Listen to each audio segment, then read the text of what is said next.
Hello everyone, welcome back to my channel. বাবা এনেছে এই পিৎজা বেস, আর এটা প্রবলেম নয় যে পিৎজা বেসটা আমার কাছে আছে। আমার কাছে ওভেন নেই, চিলি ফ্লেক্স নেই, অরিগানো নেই, চিজ নেই, পিৎজা সস নেই। আমি বানাবো কী করে?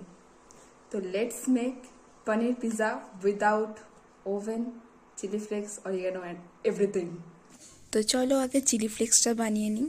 ডিটেল রেসিপি কিন্তু এই চ্যানেলেই দেওয়া আছে, তো গো অ্যান্ড ভিজিট। আর অরিগানো বানাতে বেসিক্যালি জোয়ানের পাতা লাগে, সেটা আমার কাছে নেই এখন, তাই আমি অরিগানোটা স্কিপ করলাম। এবার বানাবো পিৎজা সসটা। এটারও রেসিপি অলরেডি আপলোড করা আছে, তো গো অ্যান্ড ভিজিট। তাও আমি বলে দিচ্ছি, এটা টমেটো আর শুকনো লঙ্কাটা বয়েল করে নিতে হবে যতক্ষণ না ঠান্ডা হচ্ছে। চলো আমরা ম্যারিনেশনটা করে নিই। ম্যারিনেশনের জন্য এখানে নিয়ে নিয়েছি টক দই, তারপর দিয়ে দেব হলুদ, জিরে গুঁড়ো, লঙ্কার গুঁড়ো, ধনে গুঁড়ো আর গোলমরিচ গুঁড়ো। তারপর ভালো করে মিক্স করে নিয়ে দিয়ে দিতে হবে আদা রসুন কুচি হাফ টিস্পুন, তারপর কেটে রাখা পেঁয়াজ, ক্যাপসিকাম, টমেটো আর পনির নুন দিয়ে ভালো করে মিক্স করে রাখবো। এদিকে দেখো আমাদের টমেটোগুলো কিন্তু ঠান্ডা হয়ে গেছে, এটাকে আমি পেস্ট করে নিলাম। এবার কড়াইয়ে অল্প তেল দিয়ে দিতে হবে পেঁয়াজ কুচি। পেঁয়াজটা ভালোভাবে ভাজা হয়ে গেলে দিয়ে দেবো ওই পেস্ট করে রাখা টমেটোগুলো, আর তার সঙ্গে দিয়ে দেবো নুন, চিনি আর একটু টমেটো কেচাপ। টমেটো কেচাপটা অপশনাল, এটা কিন্তু কন্টিনিউয়াসলি নাড়াচাড়া করতে হবে। আর দেখো এখানে আমি টেস্ট করে নিচ্ছি, কিন্তু খুবই টেস্টি ছিল।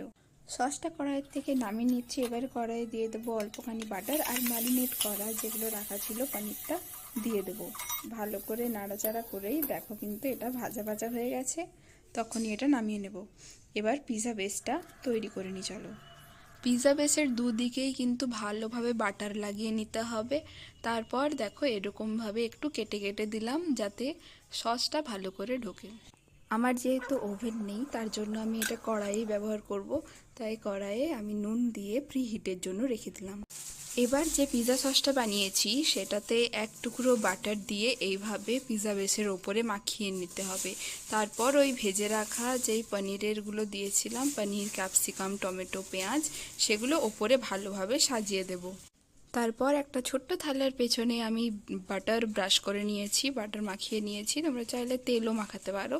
তারপর ওই পিৎজাটা দিয়ে আমি হিট করতে রেখে দিলাম 10 মিনিটের মতন প্রায়। দেখো আমাদের পিৎজা কিন্তু রেডি হয়ে গেছে, এবারে কেটে এনজয়। আর এটা কিন্তু মার্কেট পিৎজার থেকেও অনেক সুস্বাদু হয়েছিল, তো এটা কিন্তু মাস্ট ট্রাই।